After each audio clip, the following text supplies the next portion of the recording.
"Who in the hell do you think you are?" The voice was a low growl, thick with the rage of a king whose sacred ritual had been violated. On the pristine 18th green of the exclusive Oakhaven Country Club, with $100 million deal hanging on a single putt. The powerful CEO Julian Croft wasn't looking at his business rival. He was staring down his caddy, the woman he hadn't even deemed worthy of learning her name. She didn't flinch. She didn't look away. The young black woman, whose presence he had treated as little more than a shadow, simply held his furious gaze. Her hands, which had followed his orders all day, were now perfectly steady as she reached into her pocket. She wasn't reaching for a scorecard or a ball marker. She was reaching for a history he had spent his entire life trying to ignore, a past buried right under his feet. She slowly unwrapped a dirt-stained handkerchief, revealing a small weathered stone heavy with the memory of the earth. She held it out, her expression unreadable, her posture unwavering. "You asked who I am," she said, her voice quiet, but her ringing with an unshakable authority that seemed to silence the wind. "My name is Maya. Maya Washington."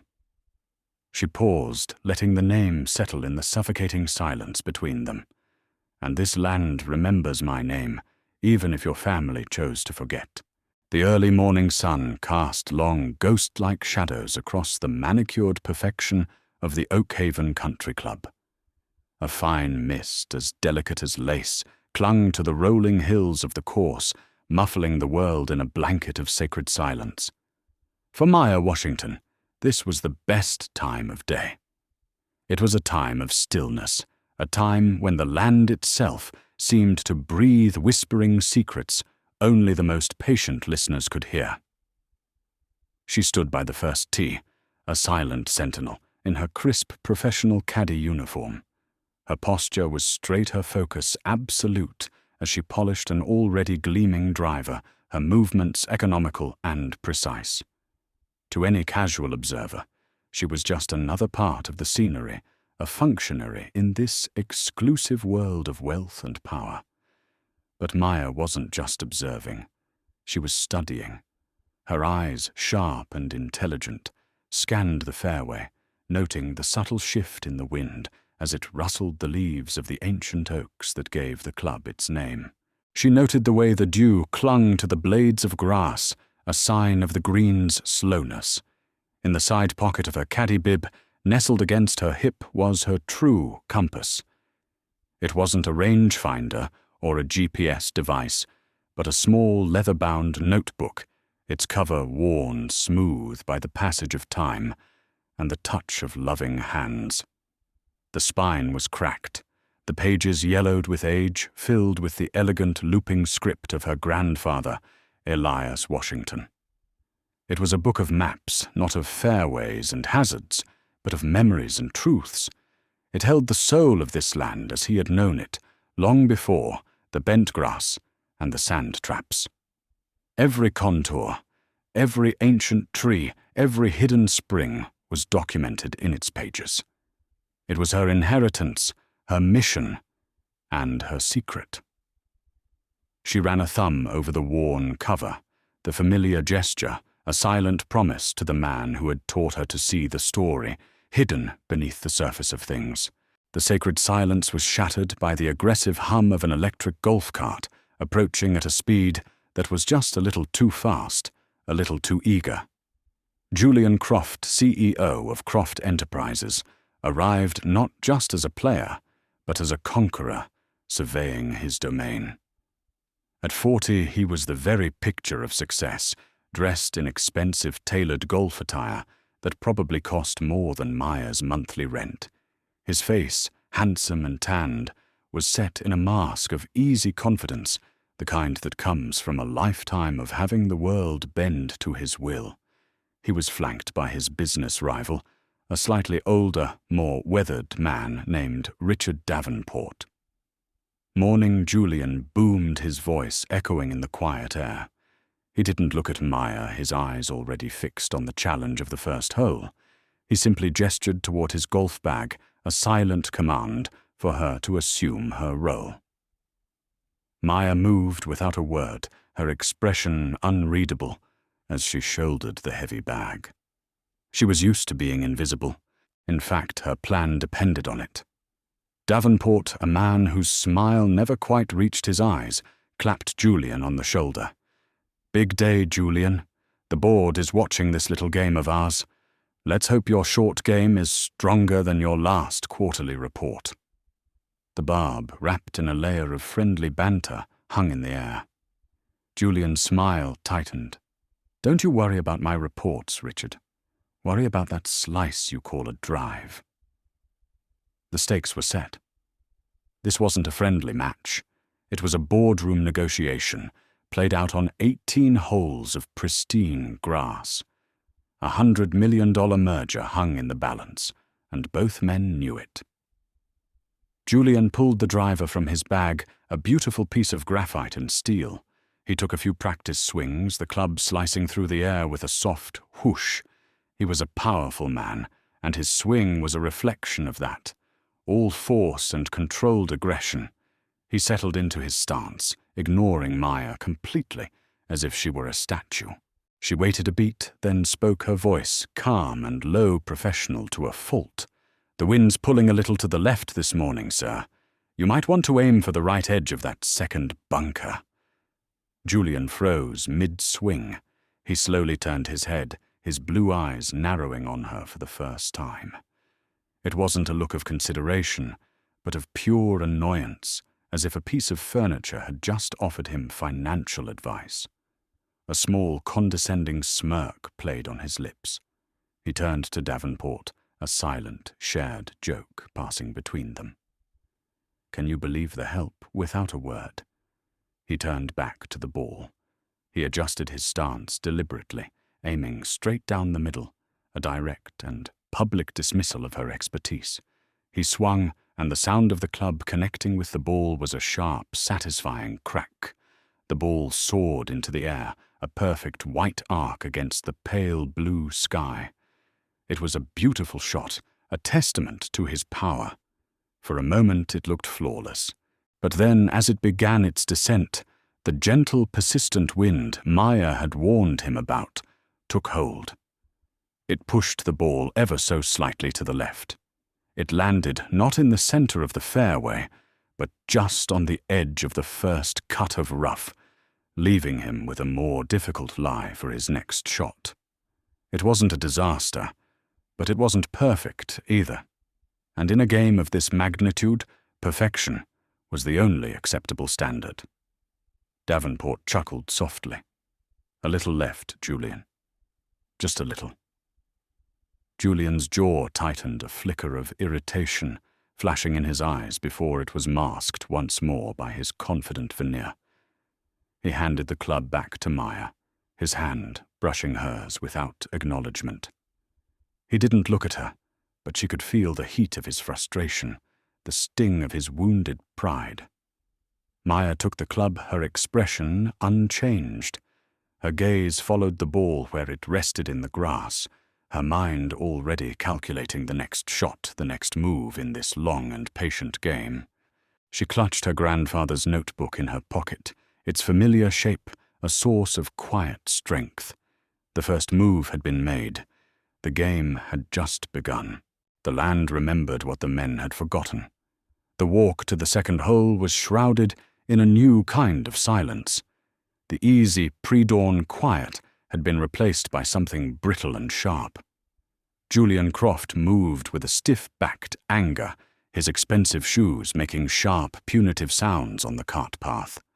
He was a man accustomed to flawless execution, and the minor imperfection on the first hole, witnessed by his rival, was like a piece of grit in a finely tuned machine. It was insignificant, yet it ground at him with an unbearable friction. He refused to look at Maya, but he was intensely aware of her presence behind him, a steady, silent shadow that felt less like a servant and more like a judge. On the second and third holes, The pattern repeated itself with agonizing clarity. On the par-3 second, a hole deceptively guarded by a deep bunker, Maya quietly offered him a 7-iron.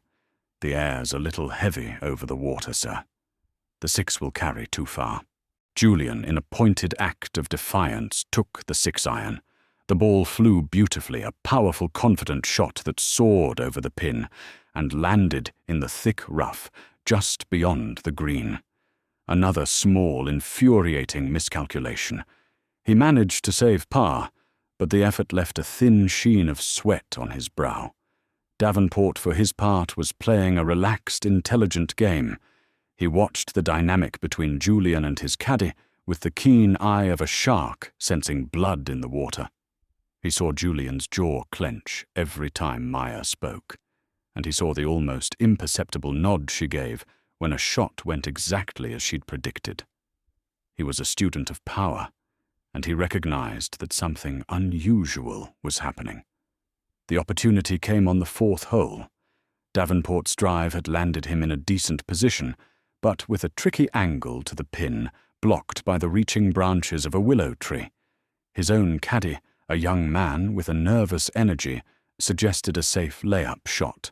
Davenport nodded non-committally, then turned his gaze to Maya. "You've been quiet, miss." He trailed off, realizing he didn't know her name. "Washington," Maya supplied her voice even. "Maya Washington." Julian stepped forward, his irritation palpable. "She sees a golf bag, Richard. Her job is to carry it. Let's not overcomplicate things." Davenport ignored him, his eyes still fixed on Maya. "What do you see, Miss Washington? Not the safe shot, the real shot." The question hung in the air, a direct challenge to Julian's authority. For the first time, Maya's expression shifted. A flicker of something, not pride, but a deep ancestral knowledge, warmed her eyes. She took a step forward, her gaze not on the ball, but on the ground beneath it. "The soil here is softer." She began, her voice gaining a quiet confidence. "This hollow used to be a natural spring before the course was built. The ground holds more moisture. You don't need to go over the willow. You can go through it. Aim for the lower left opening. If you hit a low draw with enough spin, the soft turf will kill the roll almost immediately, leaving you with a 10-foot putt." Her analysis was stunning in its detail. It wasn't the advice of a caddy. It was the wisdom of a geologist, a historian. Davenport stared at her. Then a slow, genuine smile spread across his face. He turned to his own caddy. "Give me the 5-iron." He executed the shot exactly as Maya had described. The ball flew low, a controlled hook that zipped through the gap in the willow branches, landed softly on the green with a heavy thud, and stopped 8 feet from the hole. It was a brilliant, almost impossible shot. The silence that followed was heavier than ever. Julian's face was a mask of thunderous fury. His rival had not only listened to his caddy, but had succeeded because of it. The humiliation was no longer subtle. "Well, I'll be Davenport," said, tipping his hat to Maya. "Ms. Washington, if this caddy thing doesn't work out, I've got a spot for you on my strategy team." Julian let out a short, harsh laugh. "Yes, quite the strategist. I'm sure her insights on carrying clubs are revolutionary." The sarcasm was thick, but it couldn't hide the raw anger beneath. He felt his control of the situation of the deal slipping away with every word she spoke. As they walked toward the 5th hole, they crossed a small old stone bridge arching over a babbling creek. The moment Maya's feet touched the weathered stones, the present day faded into a soft, hazy memory. She was a girl of 10 again, her hand lost in the large, calloused hand of her grandfather. His voice was a low, warm rumble as he pointed to the creek. "They call it Oakhaven Creek now. Little bird," he had said, his eyes filled with a distant sadness. "But we always called it the Washington Stream. It remembers our name.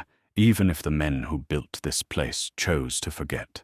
The memory was so vivid she could almost smell the pipe tobacco he used to smoke.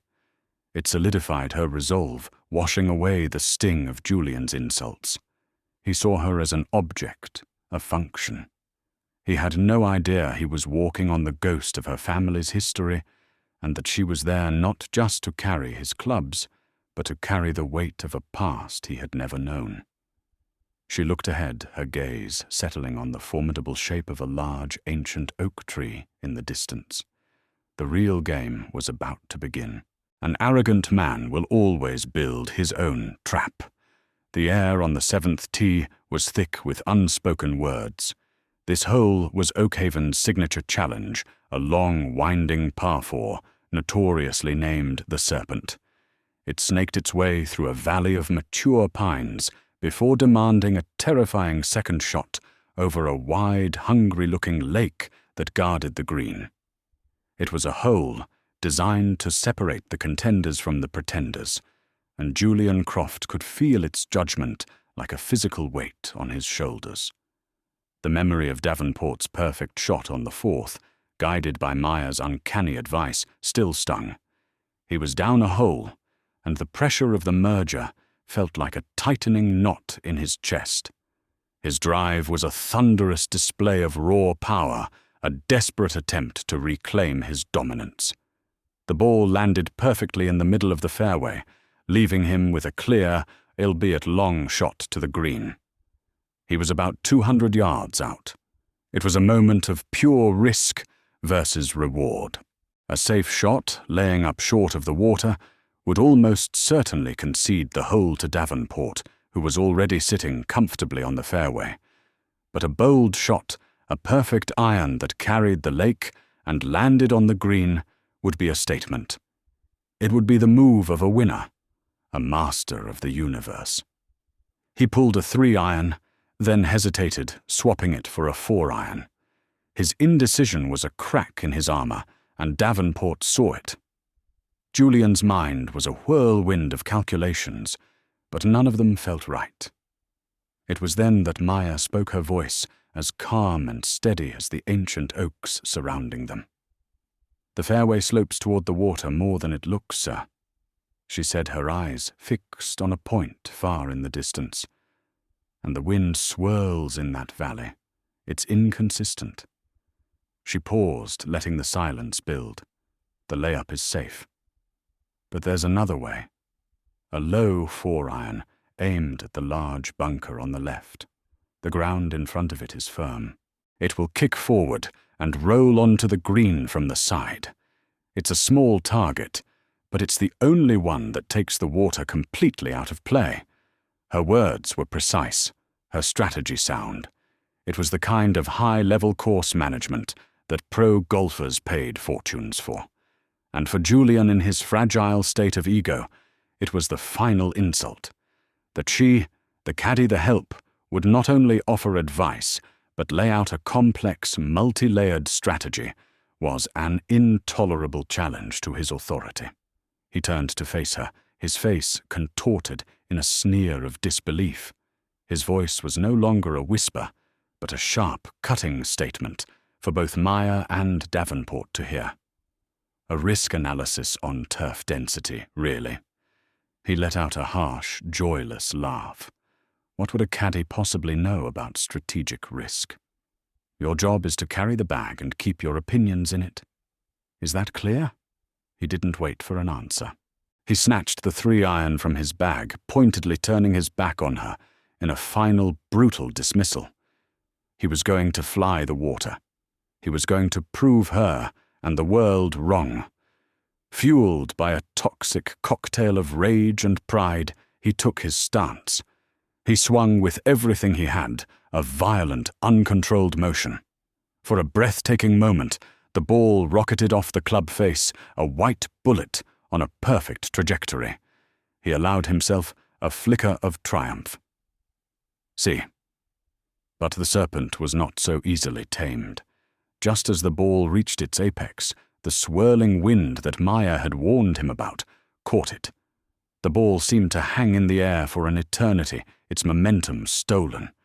It stalled, wobbled, and then fell from the sky with a brutal finality.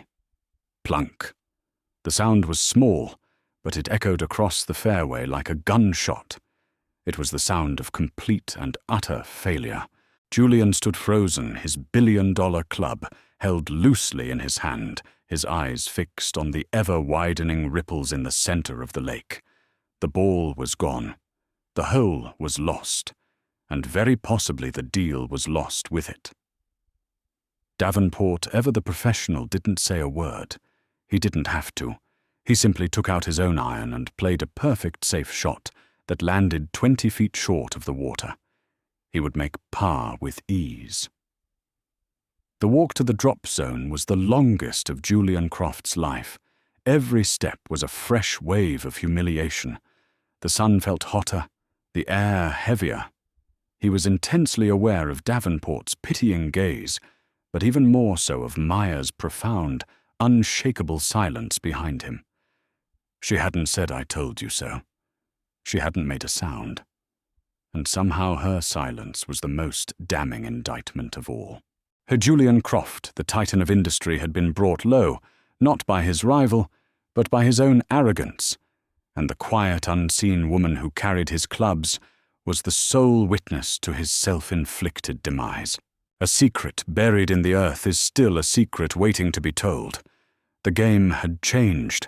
It was no longer a negotiation played with clubs and balls, but a cold war fought in the spaces between words. Julian's swings became mechanical, his movements clipped and efficient, betraying the rage that simmered just beneath his polished surface. He had retreated into a fortress of pride, speaking to Maya only in terse, one-word commands. Driver, putter, towel. Each word was a small, hard stone thrown in her direction. Davenport, in contrast, had become almost gracious, a Cheshire cat enjoying the slow, delicious unraveling of his rival. He now made a point of asking Maya for her read on every green, a subtle, continuous performance of respect that was in its own way as cruel to Julian as any insult. They moved through the back nine, a silent procession under the afternoon sun. Maya performed her duties with a serene focus, her composure an unshakable wall against which Julian's silent fury crashed in vain. Inside her pocket, her fingers often brushed against the worn leather of her grandfather's notebook, a constant tactile reminder of her purpose. She was waiting. Her grandfather's map was etched into her memory, and she knew her destination was fast approaching the 16th hole and the ancient sprawling oak tree that stood sentinel beside its fairway. The tree was a landmark, a living monument that had witnessed more than a century of Oakhaven's history. Its branches were as thick as a man's body, twisting toward the sky like gnarled arms. Its roots had buckled the earth around it, creating a complex, uneven terrain. It was, according to her grandfather's notes, the silent guardian of his family's claim. As they approached the tee, Julian's frustration finally boiled over into recklessness. He swung at the ball with a brute force that sacrificed all form and control. Instead of soaring down the fairway, the ball hooked violently, slicing deep into the dense cluster of woods and undergrowth at the base of the great oak. A string of curses fell from Julian's lips. He threw his driver to the ground with a clang. He rounded on Maya, his face flushed with anger. "Well, don't just stand there. Find it. Or are you as useless at finding balls as you are at everything else?" The command, though born of spite, was a gift. It was the very opportunity she had been praying for. "Yes, sir," she said, her voice betraying nothing. Davenport watched with detached amusement. "Take your time, Julian. We've got all afternoon." Maya walked away from the pristine green of the fairway and stepped into the dim, cool shadows of the woods. The air here was different, thick with the scent of damp earth and decaying leaves. Sunlight filtered through the dense canopy in shifting patterns. It was quiet, the sounds of the golf course fading into a distant murmur. This was her grandfather's world. She found Julian's expensive golf ball within a minute, nestled near a patch of ferns. She picked it up and held it in her palm, its dimpled surface a stark white against her skin. But she didn't turn back. Her heart began to beat, a faster, heavier rhythm. Her mission was not yet complete. Consulting the map in her mind's eye, she moved purposefully toward the massive trunk of the oak tree. The notebook had described it perfectly. Find the root that looks like a serpent's back. Follow it 5 paces from the trunk. There you will find our stone. She saw the root, a gnarled, winding mass of wood, and paced out the distance. She knelt her knees, sinking into the soft soil. The ground was covered in a thick layer of moss and fallen leaves. Nothing looked out of the ordinary. For a heart-stopping moment, she felt a wave of doubt. What if it was gone? What if 20 years of development had moved it, destroyed it? Then she pushed aside a thick patch of moss. Her fingers brushed against something hard, flat, and unnaturally smooth. It wasn't rock, it was stone that had been worked by a human hand. With a surge of adrenaline, she began to dig with her bare fingers the cool, dark earth packing under her nails. She clawed at the soil until she had uncovered its edge. It was a small granite marker no bigger than a book, and it was heavy with the weight of history. She worked it free from the grip of the earth and turned it over in her hands. It was weathered and worn, but the initial carved into its surface was still unmistakable. A deep, deliberate hand-carved letter, W. A single hot tear escaped her eye and traced a path down her cheek, a stark contrast to her otherwise calm expression. She wiped it away with the back of her hand. This was it, the quiet, irrefutable truth pulled from the soil of the very land that had been stolen from her. She took a handkerchief from her pocket, carefully wrapped the stone to conceal its shape and hide the damp earth still clinging to it, and slipped the heavy bundle into the deep, secure pocket of her caddy bib. She stood up, took a deep breath, and walked out of the woods, emerging from the shadows, back into the bright, unforgiving sunlight. Her face was a mask of placid professionalism. She walked straight to Julian and held out her open palm, the white golf ball sitting in its center. "Found it, sir," she said. Julian snatched the ball without a word. But as he turned away, Maya's gaze met Davenport's. The older man's eyes were sharp, questioning. He had seen her take longer than necessary. He had seen the focused intensity of her search. He didn't know what had just happened, but he knew, with the certainty of a lifelong poker player, that she had found much more than a golf ball. She held his gaze for a single charged second, her expression steady and unyielding. The balance of power on the course had just shifted, and now she held all the cards. A single whisper can be louder than a roar. The 18th green shimmered under the late afternoon sun, a perfect carpet of green surrounded by a silent gallery of ancient trees. In the distance, the grand imposing structure of the Oakhaven clubhouse stood against the horizon, a monument to the world Julian Croft was fighting to protect. The polite fiction of a friendly golf match had long since evaporated, replaced by a grueling, hole-by-hole battle of wills. After 17 holes of simmering hostility and unnerving tension, the game was impossibly all square. It had all come down to this. Julian stood over his ball, a 15-foot putt for birdie, a putt for the match, a putt, he knew, for the $100 million merger. The world seemed to shrink, the silence pressing in on him. All that existed was the smooth, cool weight of the putter in his hands, the perfect white sphere at his feet, and the dark, inviting circle of the cup. He could feel Davenport's gaze on him, a silent, smug pressure. He could feel the weight of his father's legacy, a legacy of relentless, unquestioned victory.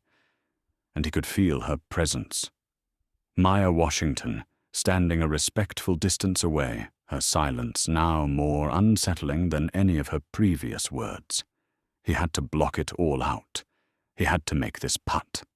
He took a final steadying breath, his eyes tracing the invisible line from the ball to the hole. He settled his feet, his posture, a study in practiced perfection. He drew the putter back, a smooth, fluid motion, the culmination of 1,000 hours of practice, 1,000 moments of triumph. The world held its breath. It was in that sacred absolute stillness, the instant before the strike, that she spoke. Her voice was not loud. It was a low, clear whisper that seemed to cut through the air and land directly in the center of his focus, shattering it into 1,000,000 pieces. "This putt isn't about the merger, Mr. Croft," she said. "It's about what this land is worth." Julian flinched as if he'd been struck. The putter wavered in his hands. His concentration, so carefully constructed, imploded. The coiled spring of his anger, suppressed for hours under a thin veneer of civility, finally snapped. He straightened up his back, rigid, and turned to face her. His face, which had been a mask of intense focus, was now a canvas of pure, unadulterated rage. The pretense was over. What he said, his voice, a low, dangerous growl, "Did you just say to me?" He began to walk toward her, closing the space between them, his larger frame casting a long shadow over her. He was no longer a golfer. He was an interrogator, an executioner. The air crackled with menace. "You have picked the absolute worst possible moment to lose your mind." He seethed his words, sharp and clipped. "Do you have any idea what you just did? Do you have any idea who I am?" He was standing directly in front of her now, so close he could see the calm, steady rhythm of her breathing, a stark contrast to his own ragged breaths. She did not flinch. She did not look away. She simply held his furious gaze, her own eyes filled not with fear, but with a profound and unsettling clarity, as if she were seeing right through his anger to the brittle insecurity beneath. Her stillness was an act of defiance more powerful than any shout. His rage escalated, fueled by her unnerving calm. He ripped the putter from his own bag, his knuckles white. "You are finished," he spat the words of venomous promise. "Not just for today. I will personally see to it that you never work on a golf course in this state again. You will be a ghost. You will be nothing." He leaned in closer, his voice dropping to a harsh whisper that was meant to break her. "I'm going to ask you one more time." The question was the culmination of a day's worth of humiliation and confusion, the desperate demand of a man whose world was beginning to tilt off its axis. "Who in the hell do you think you are?" The question hung in the air between them, heavy and final. It was the only question that mattered, and as Maya looked into the eyes of the man who thought he had all the power, she knew, with a certainty that settled deep in her bones, that he was finally ready for the answer. A name is not just a word, it is a history. Julian Croft's furious question echoed in the sudden heavy silence of the 18th green. The world seemed to pause, waiting. Davenport stood frozen, his calculating eyes darting between the enraged CEO and the impossibly calm caddy. For a long moment, the only sound was the distant rustle of leaves in the wind, a wind that Maya knew, a wind that had carried the whispers of her family's past for generations. Maya did not shrink from Julian's towering rage. Instead, a profound stillness settled over her, the kind of quiet that comes after a lifetime of waiting for a single defining moment. She met his glare not with defiance, but with the weight of an old and deeply held truth. "You asked who I am," she said, her voice low and clear, cutting through his anger like a surgeon's scalpel. She took a deliberate breath. "My name is Maya. Maya Washington." The name hung in the air. To Julian it meant nothing, another meaningless detail in this bizarre, infuriating encounter. Washington. He scoffed, a disbelieving laugh catching in his throat. And what is that supposed to mean to me?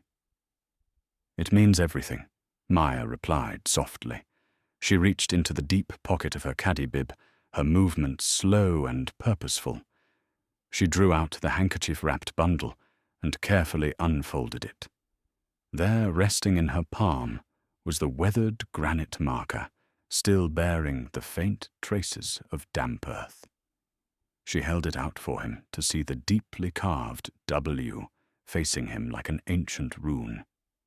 My grandfather Elias Washington carved this stone with his own hands, she said, her voice resonating with the conviction of a story told 1,000 times.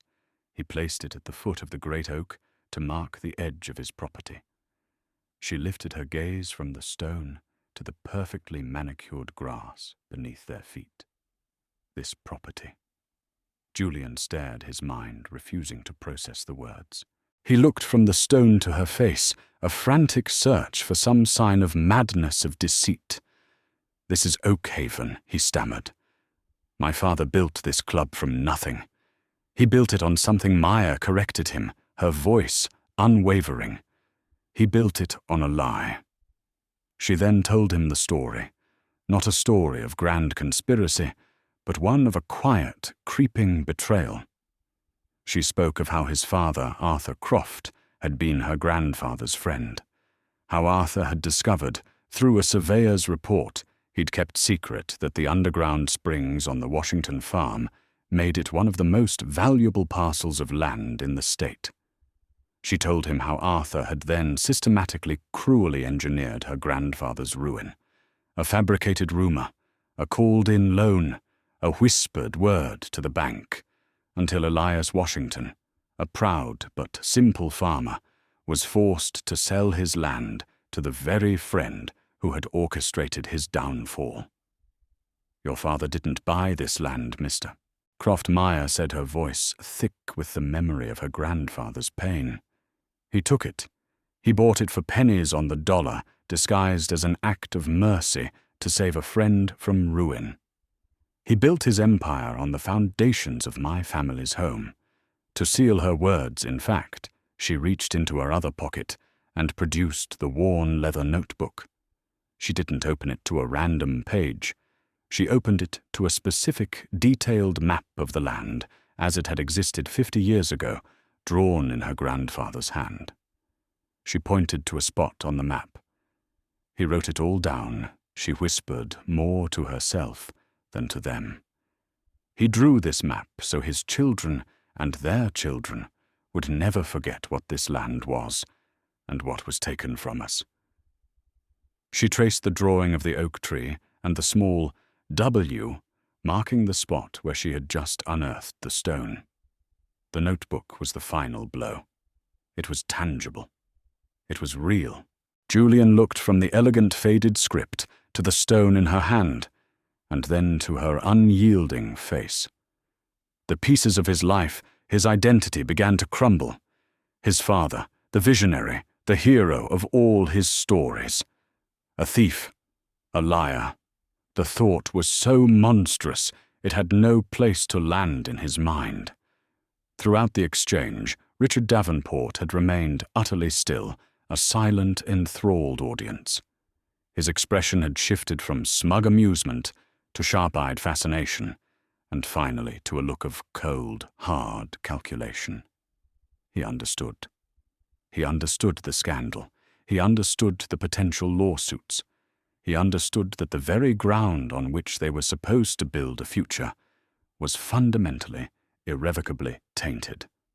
He looked at Julian's ashen, uncomprehending face. He looked at Maya, who now stood with the quiet, unshakable dignity of a queen who had just reclaimed her throne. Without a word, Davenport gave a single, almost imperceptible shake of his head. He turned and began walking back toward the clubhouse, his posture radiating a finality that no signed contract could ever convey. The deal was dead. The only sound left on the green was the sigh of the wind through the trees.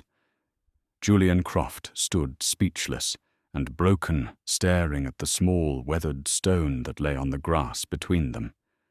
It was no longer just a rock. It was a tombstone, and on it was engraved the death of his family's honor. The echo of a father's sin is the silence of a son's shame.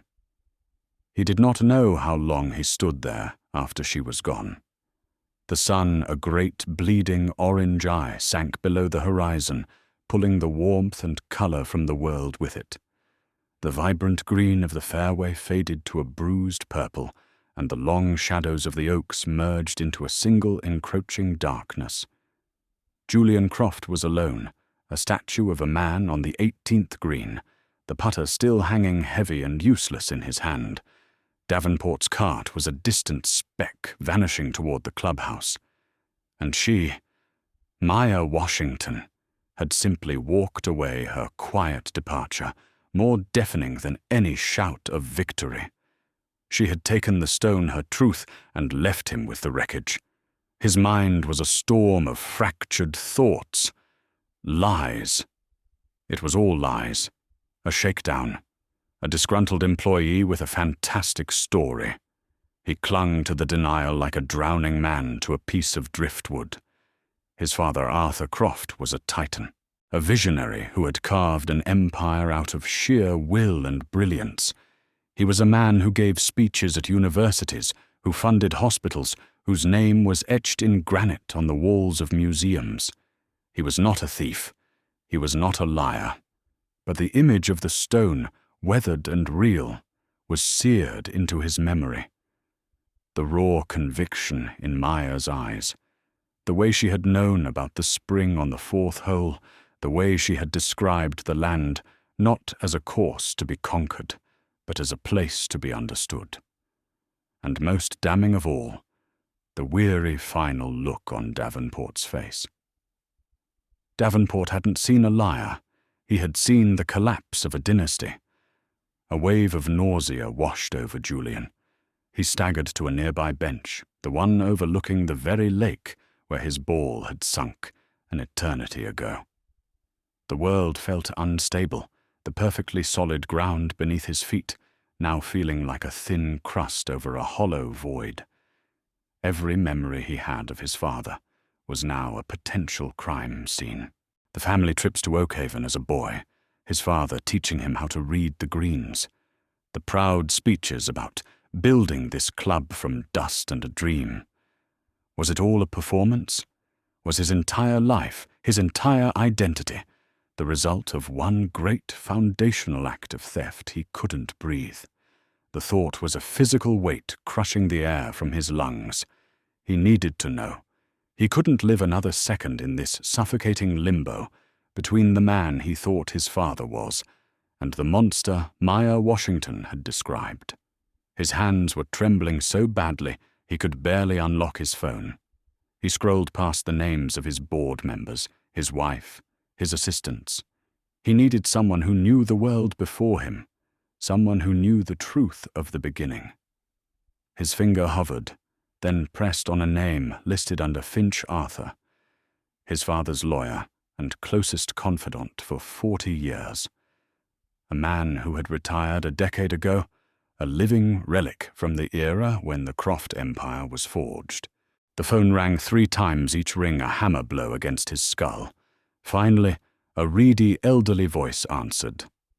"Hello, Mr. Finch." Julian began his own voice, sounding foreign and strained. "It's Julian Croft." There was a pause.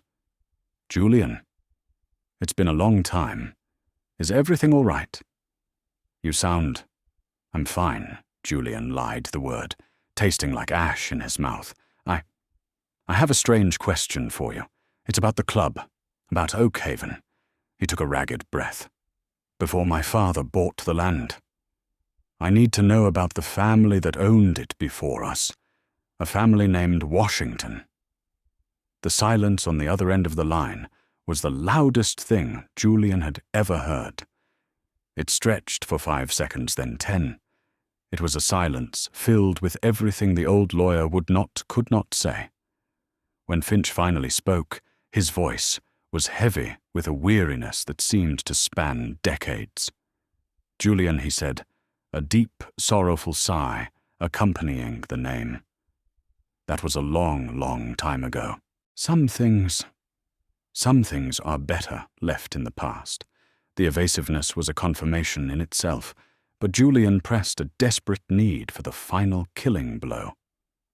"Was the sale legitimate, Arthur? Was it clean?" Another long pause. Then the words that would shatter Julian's world forever. "Your father.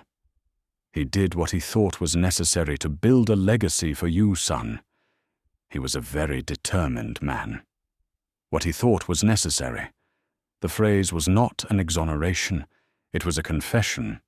It was a quiet, gentlemanly admission of a brutal truth. Julian closed his eyes. The phone slipped from his numb fingers and clattered onto the stone path. He didn't bend to pick it up.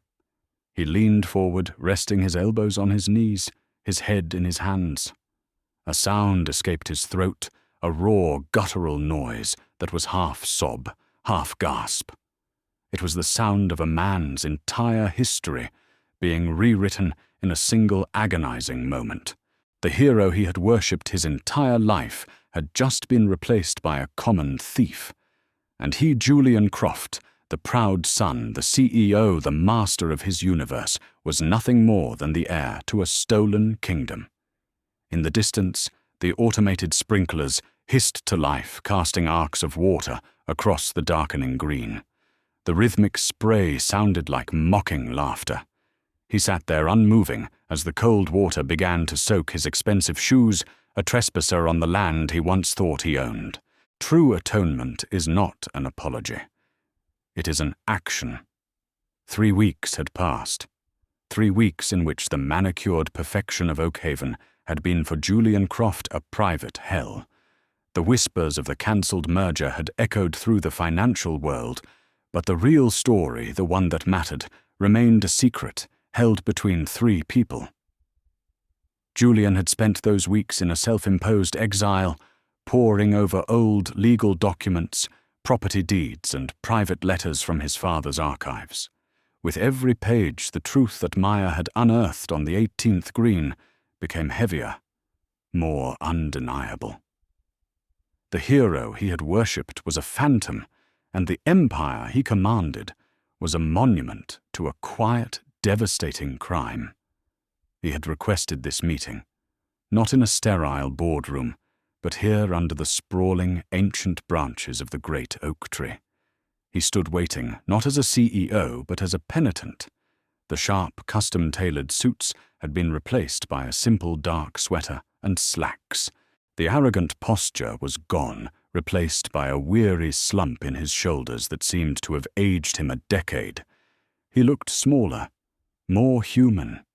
He saw her approaching from the clubhouse, walking with the same steady, purposeful stride as before. She wore simple clothes, not her caddy uniform, and her expression was guarded, her eyes wary. She was not here to gloat. She was here to see what a broken man would do with the pieces of his shattered world. She stopped a few feet from him. The silence between them was different now. It was no longer the tense silence of a power struggle, but the heavy, expectant silence of a reckoning. Julian was the first to speak. His voice quiet, stripped of all its former bluster. "Miss Washington, thank you for coming." Maya simply nodded her gaze, clear and unwavering. She was waiting. "I have spent the last 21 days." He began, his eyes fixed on the gnarled roots of the oak, confirming everything you said. "My lawyers, they called it aggressive acquisition. My father's private letters. They called it a necessary strategy. But I know what it was." He finally lifted his head and met her eyes. "It was theft. There is no other word for it." He didn't apologize. He knew the words would be meaningless, an insult to the scale of the injustice. Instead, He reached into a leather briefcase that sat at his feet and pulled out a thick folder. He held it out to her. "This is not an apology," he said. "It's a beginning. It's a first payment on a debt that can never be fully repaid." Warily, Maya took the folder and opened it. Inside were not just letters and financial statements, but official, notarized legal documents. The first was a draft of a full-page statement to be published in every major newspaper. It was a public retraction, a formal acknowledgement of the fraudulent acquisition of the Washington family's land, and a complete restoration of the name and honor of Elias Washington. The second set of documents was even more shocking. It was the charter for a new independent entity, the Washington Croft Legacy Foundation. The charter stipulated that a significant portion of the most valuable land at Oakhaven, including the land around the creek and the Great Oak, would be ceded to this foundation. Its mission was twofold: to create public parks and green spaces, and to fund a perpetual scholarship for underprivileged students in the county. The foundation would be co-chaired, and its controlling vote would belong to its new president, Ms. Maya Washington. She read through the documents, her professional, calm a mask for the storm of emotions raging within her. It was more than she had ever expected. Her goal had been truth. Her dream had been justice. This was reconstruction. She finally looked up from the papers, her eyes searching his. Why, she asked, her voice barely a whisper. "Why do all this?" "Because the foundation is rotten," Julian said, a raw honesty in his voice. "My father built a house on a lie, and I have been living in it my whole life. I can't tear the whole house down, but I can damn well try to fix the foundation. This isn't for my soul, it's for the future, so that something good can finally grow on this land." Maya closed the folder. She thought of her grandfather, of his quiet dignity in the face of ruin. He had never spoken of revenge, only of truth. He just wanted his story to be known. This plan did more than that. It turned his story into a legacy of hope for others. "My grandfather," she said, her voice steady, would have approved of the parks. It wasn't forgiveness. It wasn't absolution. But it was acceptance. It was a beginning. A fragile peace settled between them, the first clean air they had ever shared. After a long moment, a ghost of his old self, a hint of a new, more respectful curiosity, appeared in Julian's eyes. So he said, a tentative smile touching his lips. "What are your plans now?" "Ms. Washington, are you going back to being the best caddy in the state?" For the first time since he'd met her. Maya smiled.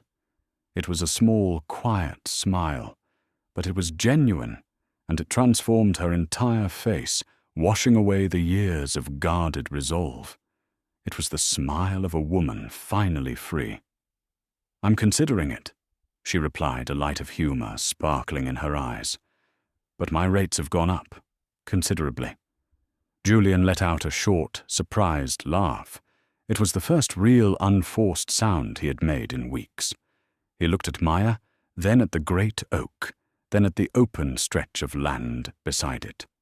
"We should plant a new tree here," he said quietly, "to start."